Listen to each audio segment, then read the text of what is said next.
안녕하세요. 미스터리 라디오 M입니다. 오늘은 제임스 패터슨의 크로스 컨트리 6편입니다. 전편을 안 보신 분들은 오른쪽 상단에 있는 영상을 먼저 보신 후 감상해 주세요.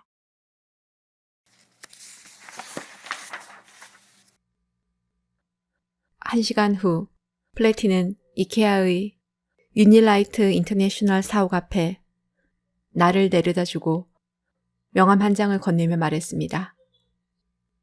윌럼 더 뷰가 자네를 만나고 싶어 하네. 자네한테도 도움이 될 거야.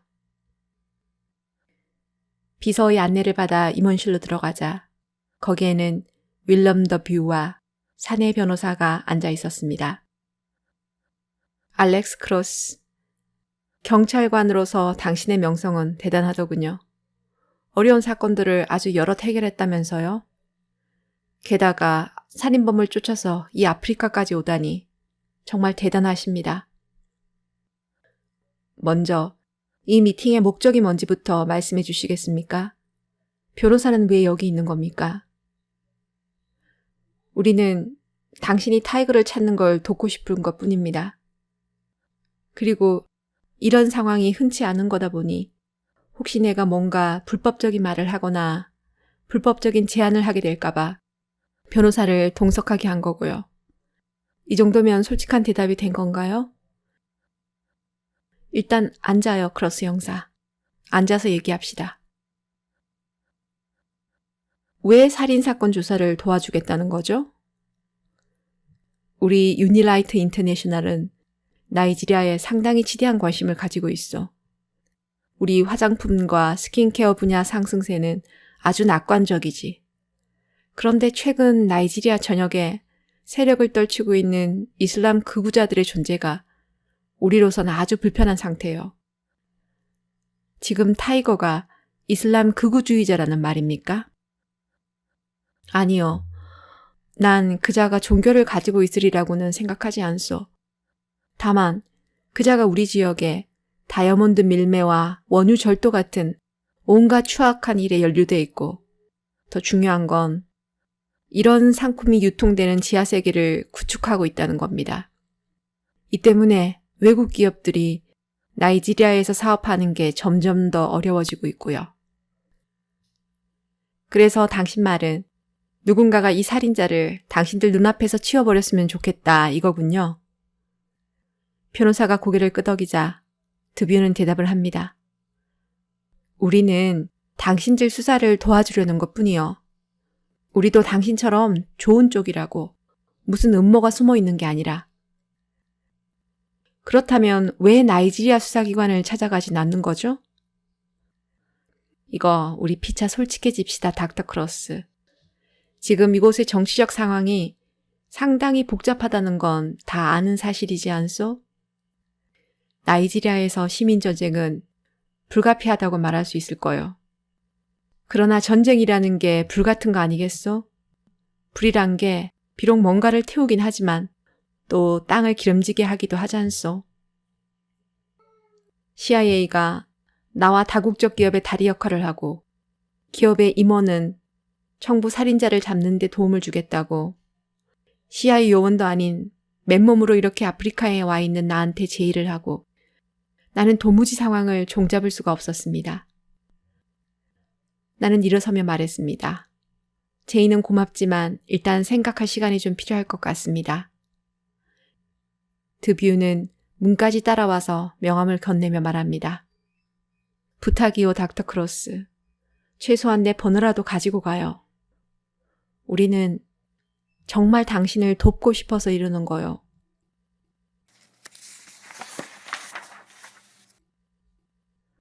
혼란한 마음으로 나는 아덴의 사무실을 찾았고 우리는 함께 그녀의 부모님 집으로 향했습니다. 차 안에서 유니라이트가 이 사건에 개입하려는 숨은 의도가 뭔지 함께 생각을 모아보았지만 별 아이디어가 떠오르지 않았습니다. 아마도 당신의 살인사건 조사가 뭔가 점점 달아오르는 느낌이에요. 난 자꾸 그런 생각이 들어요. 맞아요, 아덴. 나도 그렇게 생각해요. 우리는 그녀의 부모님 집 모퉁이를 돌자마자 뭔가 잘못됐다는 걸 알았습니다. 오, 노. 그녀는 숨을 가쁘게 내쉬며 말합니다. 오, 노, 오, 노. 아덴은 골목 끝에 차를 멈춥니다. 대여섯 대의 경찰차와 소방차가 긴박한 앵글로 집 앞에 서 있고 소방호스가 뱀처럼 집 앞으로 흩어져 있습니다. 마이 갓, 마이 갓, 마이 갓. 아덴은 차에서 내려 집을 향해 뛰기 시작했습니다. 아덴, 기다려요. 나도 그녀를 따라 뛰어갔습니다. 나는 대문 안으로 막 들어가려는 그녀를 뒤에서 안아 올렸습니다. 아덴은 발을 동동 구르며 벗어나려고 안간힘을 씁니다. 아덴, 저기 들어가면 안 돼요. 보면 절대 잊지 못할 거예요. 제발 내 말대로 해요. 아덴의 부모님 집은 아직도 군데군데 불타오르는 곳이 있긴 했지만 거의 검은 형체만 남겨진 상태였습니다. 집 앞의 잔디와 길가의 검은 물체가 연기를 내뿜으며 뒹구는 걸 볼 때 폭발이 있었던 게 틀림없는 것 같았습니다. 마당 가운데에는 하얀 시트로 덮인 2개의 작은 시신이 있었고 아덴은 그걸 보는 순간 온몸에 힘이 다 빠진 채 내게 안겨 조용히 흐느끼기 시작합니다. 나는 마침 옆으로 지나가는 경찰을 불러세워 안에 몇 명이나 있었느냐고 물었습니다. 가족인가요? 당신들 누구요? 왜 그걸 알려고 하는 거지? 여긴 이 여자의 부모님 집이요. 나는 친구고 이 사람 이름은 아덴 텐시라고 합니다. 어른 3명, 아이들 2명. 그는 울고 있는 아덴을 내려다보고는 내게 고개를 저어 보입니다. 생존자는 아무도 없다는 뜻입니다. 아덴은 바들바들 떨며 울고 있습니다. 당신 상관과 이야기를 좀 해야겠소. 당장 좀 불러주시오. 무슨 이야기를 하려는 거죠? CIA요. 가서 당장 당신 상관을 데려오시오. 그가 떠나고 나는 아덴에게 속삭였습니다. 아덴, 여기 내가 있어요. 당신은 혼자가 아니에요.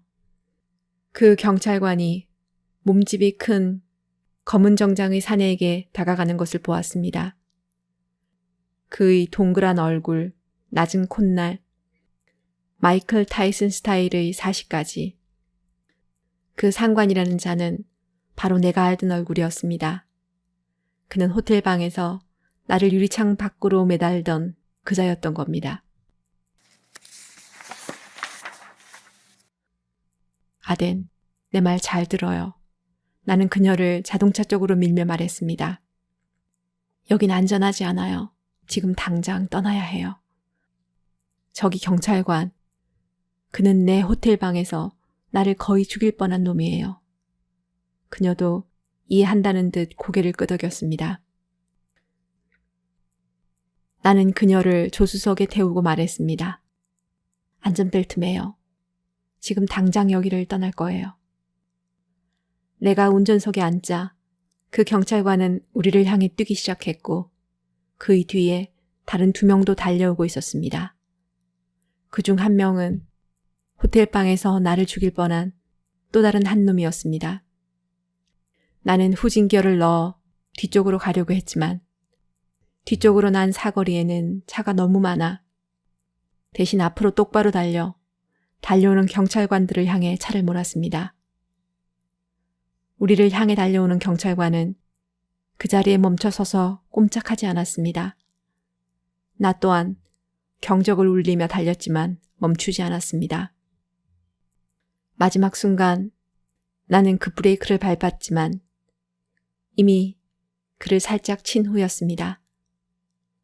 그의 눈은 두려움으로 커졌고 그건 아마 그가 나를 유리창 밖으로 내밀었을 때의 나의 눈과 다를 바 없을 것이란 생각이 들었습니다. 나는 빠르게 차를 후진시켜 길거리로 날아 달아났습니다. 우리 어디로 가는 거예요? 아덴이 물었습니다. 시내로 들어갈 거예요. 아덴, 우리는 최대한 빨리 여기를 벗어나야 해요. 아까 그 사람은 나를 거의 죽일 뻔한 놈이에요. 같은 놈이 확실해요. 이 모든 사건들이 다 연결돼 있는 것 같아요. 아덴은 따로 반박하지 않고 그저 고개만 끄덕였습니다. 저 사거리에서 오른쪽으로 돌면 메인랜드 다리가 나와요. 그게 가장 빠른 길이에요. 나는 속도도 줄이지 않고 급하게 사거리를 빠져나왔습니다. 그때 갑자기 머리 위에서 귀를 찢을 듯한 헬리콥터 소리가 들려왔습니다. 그들은 벌써 우리를 찾아낸 것입니다. 경찰이에요. 아덴이 말합니다. 경찰은 우릴 죽일 거예요, 알렉스. 내가 그자들이 절대 알려지지 않길 원하는 것들을 알고 있기 때문이에요.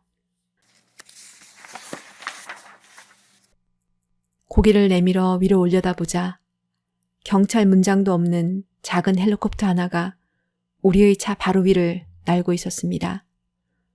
조종사는 점점 더 무모하게 헬리콥터를 조종했고 거리를 지나는 시민들의 안전이나 헬리콥터의 충돌조차 아랑곳하지 않고 너무나 낮게 날고 있었습니다. 설상가상으로 우리 뒤쪽으로 세 대의 순찰차도 쫓아오고 있었습니다. 알렉스, 그냥 하는 말이 아니에요. 그들은 우리를 잡으면 분명히 죽일 거예요. 아덴, 나도 당신을 믿어요. 근데 도대체 이유가 뭐죠? 알렉스, 난 너무나 끔찍한 일들을 알고 있어요. 그리고 지금 그것에 대한 책을 쓰고 있는 중이고요. 누군가에게 내가 알아낸 사실들을 꼭 알려야만 해요. 그럼 나한테 말해요. 다음의 긴박한 몇 분 동안 그녀는 내게 지금까지 어느 누구에게도 말한 적 없는 비밀을 털어놨습니다. 그 중에는 엘리 콕스와 그녀의 만남도 포함되어 있었습니다. 아덴은 엘리가 아프리카에 왔을 때 그녀와 서로의 정보를 공유했고 아비데미 소환두와 그가 뒤치다꺼리를 해주는 그 그룹에 대해서도 이야기를 나누었던 것입니다. 알렉스, 타이거는 지구상에서 가장 위험한 용병이에요. 나는 정체된 차량을 최대한 빠져나가 보려고 했지만 뒤쪽의 순찰차는 점점 더 거리를 좁혀오고 있었습니다. 게다가 아덴이 들려준 그 끔찍한 비밀에 넋이 반 정도 나간 상태였죠. 알렉스, 저기. 아덴이 내 팔을 잡으며 소리쳤습니다. 우리 앞에서 갑자기 경찰차 한 대가 나타나서는 차 측면으로 우리를 막아섭니다. 나는 최대한 브레이크를 밟았지만 이미 차는 앞차에 부딪혀 본네트가 구겨져 버렸습니다. 나는 가슴을 핸들에 강하게 부딪혔고 아덴의 이마에서는 피가 흐르고 있었습니다. 차를 후진시켜 보려 했지만 이미 경찰차가 우리의 뒤를 막고 있었습니다. 아덴, 괜찮아요? 괜찮아요. 경찰에 아무 말도 하지 말아줘요, 알렉스. 아니면 더 많은 사람들이 죽게 될 거예요. 내가 말한 거 절대 그들에게 말하지 말아요. 약속해 줄 수 있겠죠, 알렉스? 푸른 제복의 경찰관들이 뛰어와 우리를 차에서 끌어내린 다음 땅바닥에 엎드리게 했습니다. 그녀는 순순히 내렸지만 나는 경관 하나에게 펀치를 날렸고 다른 경관들이 몰려와 나를 경찰봉으로 때리고 군화로 찍어 누른 후에야 겨우 엎드리게 할 수 있었습니다.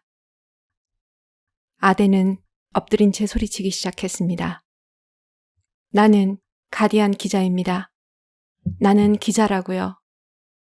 차바퀴 사이로 맞은편에 있는 그녀가 보였습니다. 그녀 주위로 검은 구두의 사내들이 바쁘게 움직이더니 누군가가 그녀의 머리에 총을 겨누었습니다. 그래도 그녀는 멈추지 않고 외쳤습니다. 나는 아덴 텐시예요. 가디언 기자입니다. 기자라고요. 그건 경찰에게 하는 말이라기보다는 지나가는 사람들이 들으라고 하는 말인 것 같았습니다. 이렇게 해서 아덴은 이름 없는 범죄자에서 경찰에 붙잡혀가는 신문 기자가 되는 거니까요. 아주 현명한 대처였습니다. 특히 그녀 가족의 죽음을 목격한 직후에 이렇게 빠른 판단을 할 수 있다니 말입니다. 알렉스, 나 여기 있어요, 알렉스. 경찰관 2명이 그녀를 끌고 경찰차가 아닌 검은색 세단에 태우려 했습니다. 나는 안간힘을 써서 일어나려고 했지만 나를 지키던 경찰 하나가 경찰봉으로 나를 내리친 후 수갑을 채우고 다른 경찰은 내 얼굴을 발로 밟고 있었습니다. 그 여자는 아덴 텐시예요. 가디언 기자라고요. 나는 큰 소리로 외쳤습니다. 그러나 이미 늦었습니다. 그들은 소리치며 몸부림치는 아덴을 검은 세단에 태우고 빠르게 사라져버렸습니다. 아덴을 데리고 어디로 간 거요? 말 좀 해보라고. 지금 나를 어디로 데려가는 거냐고. 경찰차 뒷자리에 짐짝처럼 나를 싣고 가는 2명의 경찰은 내가 아무리 소리를 질러도 그들도도 보지 않았습니다. 한참을 달린 후에야 나는 세상에서 가장 오고 싶지 않은 곳에 도착했습니다. 제일 먼저 눈에 들어온 것은 키리키리 감옥으로 가는 이정표였습니다. 처음 그곳에 갇힌 것은 지옥이었습니다. 그러나 지금 무엇이 나를 기다리고 있는지 알면서 다시 그 지옥으로 간다는 것은 훨씬 더 절망적으로 느껴졌습니다. 그들은 나를 끌고 1층 감방 복도를 지나 지하실 계단으로 내려갔습니다. 지하실의 어두컴컴한 복도를 지나 들어간 곳은 사방이 뚫린 큰 광장 같아 보였습니다. 군데군데 쇠 기둥이 세워져 있고 빗물이 새는 천정 밑에는 진흙웅덩이가 패여 있었습니다. 그들은 내 등 뒤로 채운 수갑을 다시 한번 꽉 조이고는 쇠기둥에 묶어둔 채 사라져버렸습니다. 나는 경찰이 그곳을 나가자마자 최대한 마음을 가라앉히고 생각을 모으려고 애썼습니다. 도대체 나를 여기에 가둔 놈은 누구일까요? 타이거? 나이지리아 경찰? 정부? 아니면 다국적 기업? 만일 운이 좋다면 플래티가 다시 한번 나를 찾아다닐지도 모르고 만일 운이 더 좋다면 다시 나를 찾아낼지도 모를 일입니다. 하지만 그렇게 하려면 며칠이 걸릴지 알 수도 없고 다시 풀려난다 하더라도 아덴을 찾는데 또 그만큼의 시간이 필요하겠지요. 그것도 만일 그때까지 그녀가 살아있다면 말입니다. 만일 그때까지 그녀가 그 끔찍한 비밀을 말하지 않았다면 살려둘 테니까요. 만일에.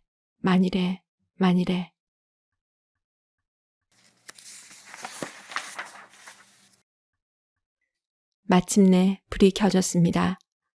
몇 시간이나 지났는지 아니면 밤인지 낮인지조차 알 수 없었습니다. 내가 아덴의 차로 쳤던 그 경찰 간부가 문에 기대에 서 있습니다. 타이거에 대해 아는 대로 말해. 나에게 걸어오는 그 이마에는 하얀 거즈가 붙어 있었습니다. 아덴 텐시는 지금 어디 있지? 내가 물었습니다. 내 화를 돋구지 않는 게 좋을 거야. 네가 오늘 아침에 나한테 어떻게 했는지 잊어버리진 않았겠지? 그녀가 살아있는지만 말해줘. 그것만 말해주면 돼. 아직 살아는 있어. 자, 그럼 이제 내 질문에 대답할 차례야. 네가 미국에서부터 이곳까지 쫓아온 킬러, 그에 대해서 아는 게 뭐지? 너 CIA야? 아니면 그 기자랑 한패야?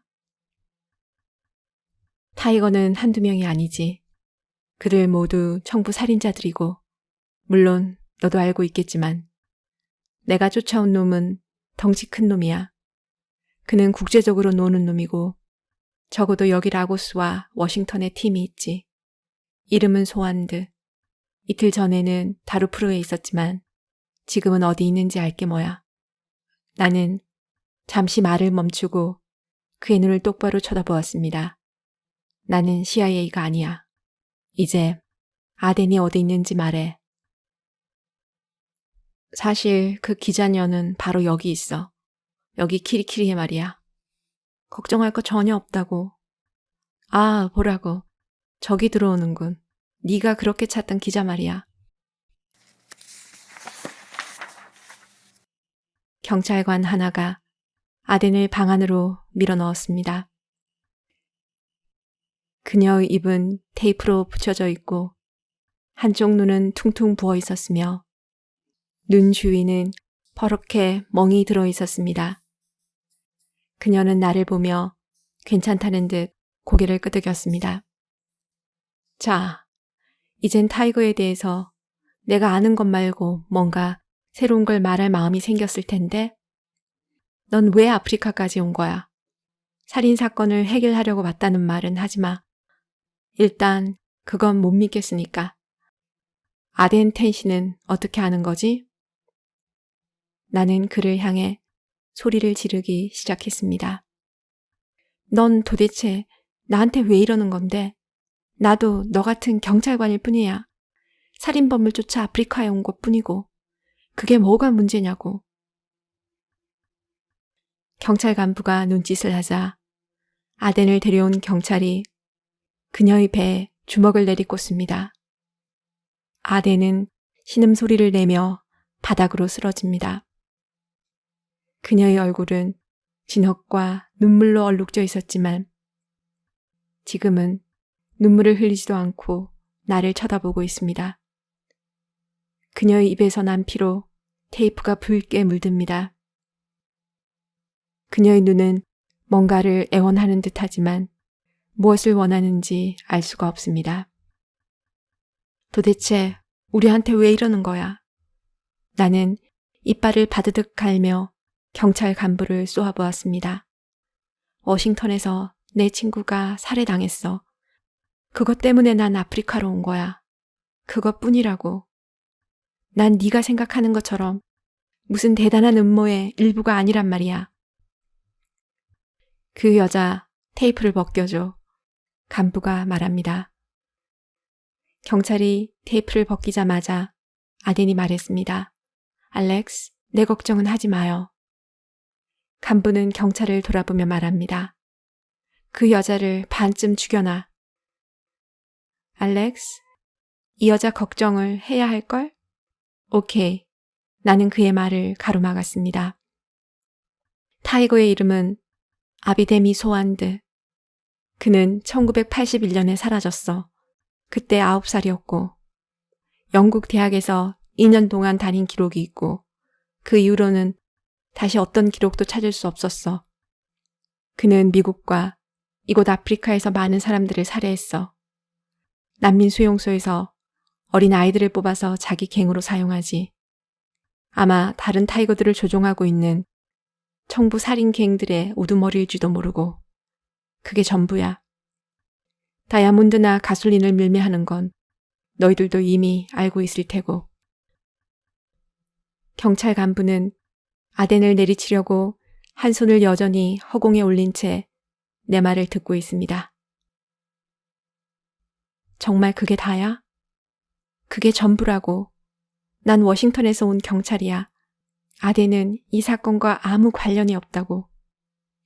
그는 잠시 생각에 잠기더니 만족한 듯 천천히 손을 내립니다. 어쨌든 난 널 죽여야 해. 네가 너무 많은 것을 알고 있거든. 그런데 아쉽게도 널 죽이는 건 나한테 달려있지를 않네. 그때 구석에서 누군가의 목소리가 들려옵니다. 그건 내가 결정할 일이지, 크로스 형사.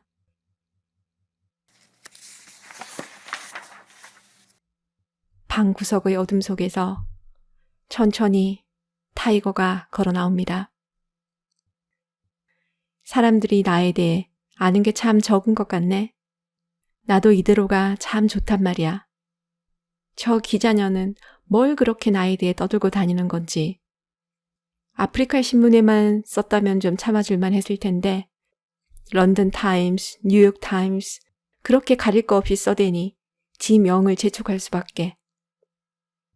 타이거는 나에게 걸어오며 말합니다. 사람들이 너를 두려워한다니 믿어지지가 않아. 나한테 넌 그냥 앵앵거리는 파리 한 마리보다도 못한데 말이야. 그는 여전히 나를 내려다보며 명령합니다. 그녀를 쏴버려. 아니야. 내가 직접 하지. 안 돼. 내가 할 수 있는 건 소리 지르는 것 뿐이었습니다. 아덴은 멀쩡한 한쪽 눈을 들어 나를 쳐다봅니다. 타이거는 아덴을 향해 총을 겨누고 다가갑니다. 이쁘니 멍청한 년. 넌 이제 죽은 목숨이야. 타이거는 나를 돌아보며 말합니다. 크로스 형사, 인연이 죽는 건 다 너 때문이야. 내가 죽이는 게 아니라 바로 네가 인연을 죽이는 거라고. 당.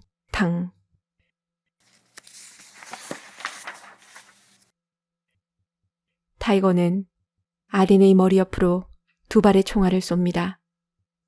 일부러 빗 맞추고는 자기 장난에 낄낄거리며 웃어젖힙니다. 사람들은 흑인이 머리 좋고 똑똑한 걸 믿기 어려워하더군. 자네는 어떤가, 닥터 크로스? 그게 사실이라고 생각하나? 넌 어때, 아덴? 아덴은 타이거를 향해 침을 뱉으며 외칩니다. 살인마. 맞아, 최고의 살인마지. 그리고 난 그 타이틀이 아주 자랑스러워.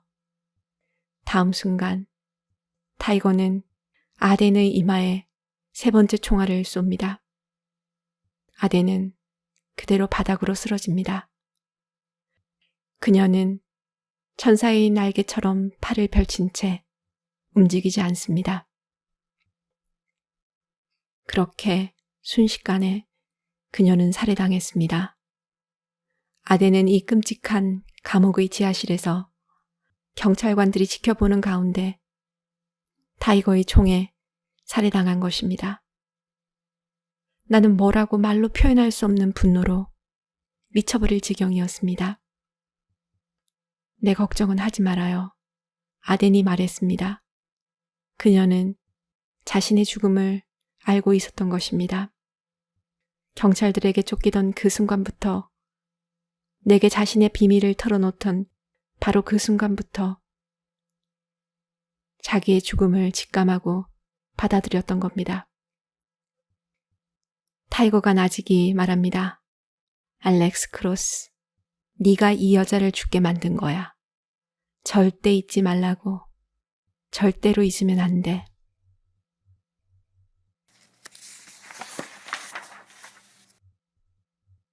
알렉스, 내 걱정은 하지 말아요. 내 걱정은 말아요. 걱정 말아요. 걱정 말아요. 악몽 같은 밤이 지나고 아침이 되었고 무엇 때문인지 그들은 나를 아직 살려두었습니다. 내 머리에 검은 천을 덮어씌운 뒤 짐짝처럼 차에 싣고는 지금 몇 시간째 달리고 있는 중입니다. 나는 뒷좌석 바닥에 엎드린 채 아덴과 그녀의 가족을 위해 기도했습니다. 아직은 끝이 아니라고, 그들을 위해서 끝까지 가겠다고 다짐했습니다. 비록 더 이상 그들에게는 의미 없는 일이겠지만 내게는 너무나 중요한 일이었으니까요. 갑자기 차가 멈추고 누군가가 내려 거칠게 수갑을 풀고는 나를 차 밖으로 밀쳐버립니다. 이제 그만 집으로 돌아가라고. 돌아가. 아스팔트 위로 떨어져 정신을 차리고 앉아 머리에 천을 벗자 차는 이미 사라진 후였습니다.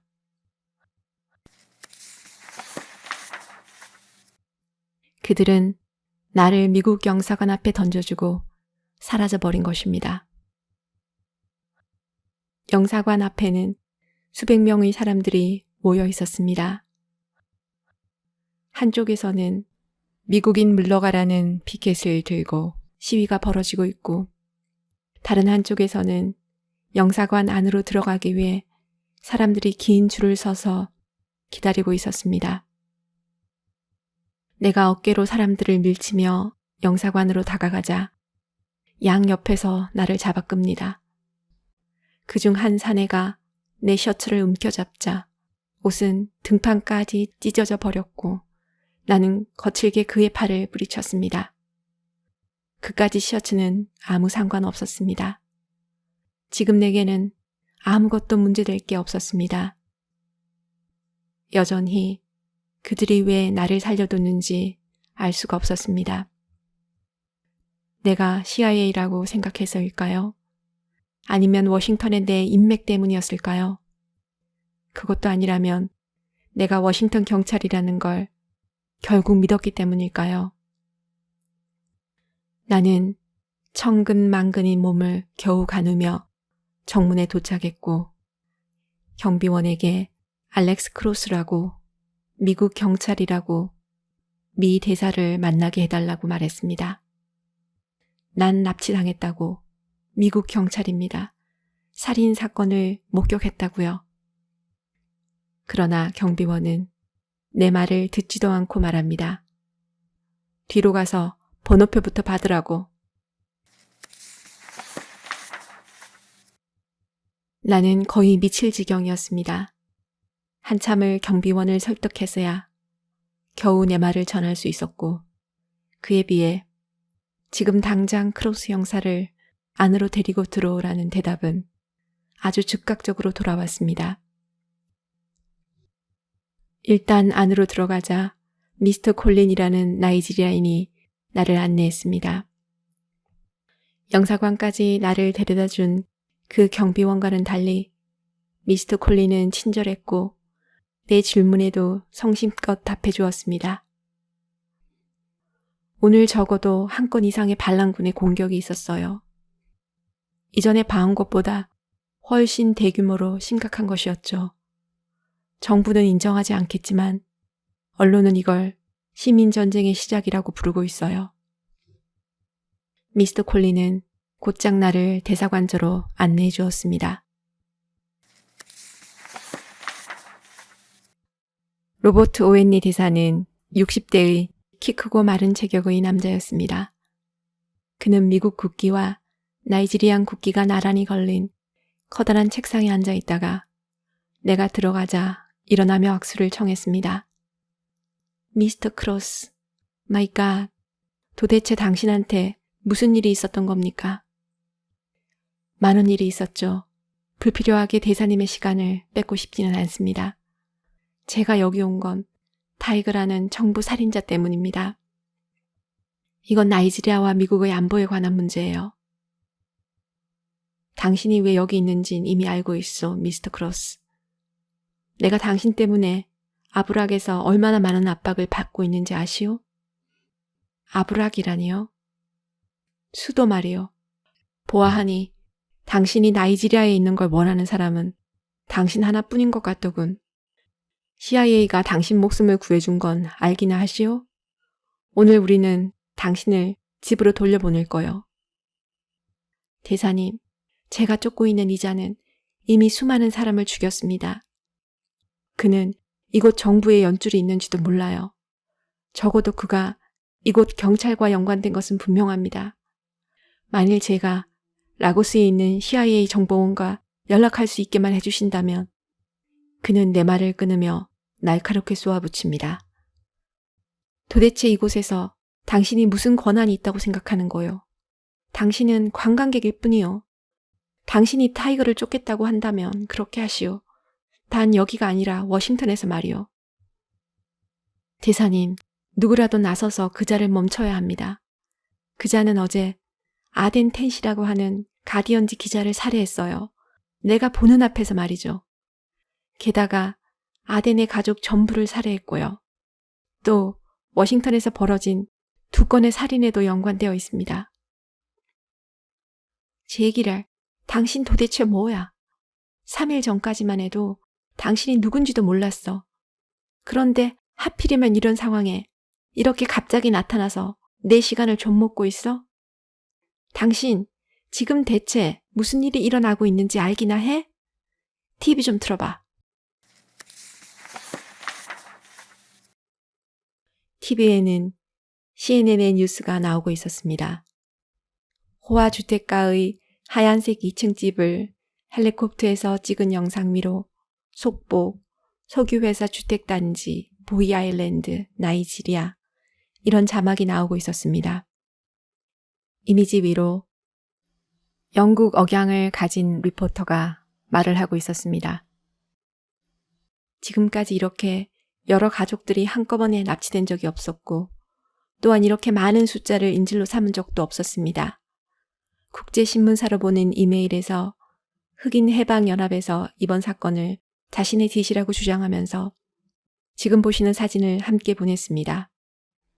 화면은 흐릿한 적외선 비디오로 바뀌었고 10명 남짓한 사람들이 얼굴을 가리고 손이 묶인 채 긴 복도를 따라 앉아있는 모습이 보였습니다. 언뜻 보아도 그들은 남자와 여자와 아이들이었고 어떤 이들은 소리내어 울고 어떤 사람들은 신음소리를 내고 있었습니다. 이 사람들은 모두 영국과 미국의 시민권자들이요. 대사가 내게 말했습니다. 여기 모두가 다 말이요. 당신은 지금 이 지옥을 벗어날 수 있는 비행기표가 있다는 걸 행운인 줄 아시오. 무슨 비행기 말입니까? 도대체 언제 떠나야 한다는 거죠? 그는 손을 가로저으며 다시 TV에 눈을 돌렸습니다. 이걸 좀 보시오.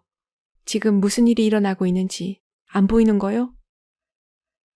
화면에서는 무장한 군대가 트럭에서 내려 집을 포위하고 있었습니다. 그 영국 억양의 리포터가 말을 이어갔습니다.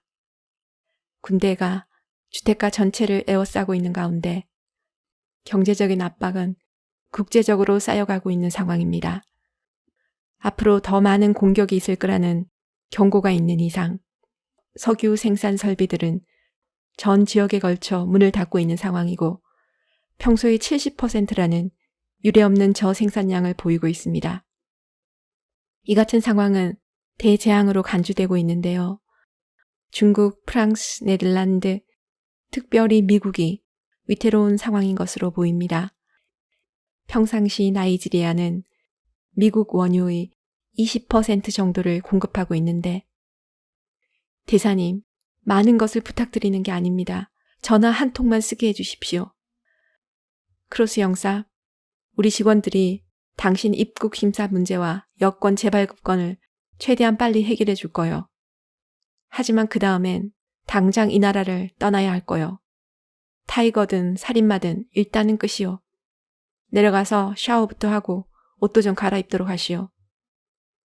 나는 더 이상 참지 못하고 소리를 지르고 말았습니다. 샤워도 필요 없고 깨끗한 옷도 다 필요 없다고. 내 말 좀 들어달라는 거잖아요. 내가 아덴 텐시라는 기자가 키리키리 감옥에서 살해당하는 걸 목격했다잖아요. 아덴은 석유 사업과 관련된 청부 살인에 대해 기사를 쓰고 있었다고요. 그때 사무실 문이 열리고 나를 데려갈 2명의 해병대군이 들어왔습니다. 대사는 내 말을 듣지도 않고 해병대원에게 말했습니다. 이제 얘기 끝났으니까 크로스 형사를 아래층으로 데리고 가서 쉽게 하고 여행 준비를 할 수 있도록 도와주게. 해병대원들은 나를 지하 라커룸으로 안내했고 그중 한 명은 내 옷과 신발 사이즈를 물은 후 사라지고 다른 한 사람은 시간이 10분밖에 없다고 나를 재촉하고 있었습니다. 라크룸에 딸린 샤워실에는 4개의 샤워대가 각각 비닐 커튼으로 둘러싸여 있었는데 나는 그중 가장 구석으로 가서 샤워기를 틀고 그 밑에 서 있었습니다. 갑자기 아덴의 마지막 모습이 떠올라 몸이 바들바들 떨리기 시작했습니다. 그러나 적어도 지금은 멈추어야 했고 여기서 빠져나갈 방법을 생각해야 할 때였습니다. 그때 누군가 휘파람을 불며 샤워실로 들어오는 소리가 들립니다. 나는 라커룸으로 얼굴을 내밀고 기다리고 있던 해병대원에게 밖에 나가서 수건을 좀 더 가져다 달라고 부탁했습니다. 그가 밖으로 수건을 가지러 가고 샤워실로 들어온 남자가 샤워기 물을 틀어놓은 틈을 타 나는 그 남자가 벗어놓은 바지에서 휴대전화를 꺼내 얼른 샤워부스로 돌아왔습니다. 해병대원은 수건을 내게 건네주고 다시 라커룸으로 돌아갔습니다. 나는 샤워기 물을 최대한 틀어놓은 다음 이안 플래티의 번호로 전화를 걸었습니다. 플래티, 나야, 알렉스 크로스. 크로스? 지금 도대체 어디 있는 거야? 난 아프리카 영사관에 있어. 저들이 나를 미국으로 돌려보내려고 해. 자네가 연락해서 지금 당장 저들을 멈추게 할 수 있겠나? 타이거를 거의 다 잡았다고. 난 지금 이대로 돌아갈 수는 없어. 미안하지만 그렇게는 할 수 없어. 이봐, 아덴 텐시가 죽었어. 그놈에게 살해당했다고. 그냥 전화만 몇 통 해줘. 난 지금 여기서 이 사건을 해결할 수 있단 말이야. 자네 아직도 모르겠나? 여기서 자네가 할 수 있는 일은 더 이상 없어. 게임 오버라고. 아비데미 소환들한 이름은 까맣게 잊어버리고 집으로 돌아가. 미안하지만 난 지금 끊어야겠어. 플래티. 플래티가 전화를 끊자마자 샤워 커튼이 열리고 수건을 가져다 준 그 해병대원이 들어옵니다. 그는 나를 벽에 밀어붙이고 내 손에서 핸드폰을 빼앗았습니다. 게임 오버. 그런 것 같습니다. 이제 나는 집으로 돌아갑니다. 내가 원하든 원하지 않든 말이죠. 솔직히 집으로 간다는 사실이 싫기만 한 건 아니었습니다. 그들은 나를 차 뒷자리에 태우고 해병대원의 손과 내 손에 함께 수갑을 채운 채 공항으로 출발하였습니다.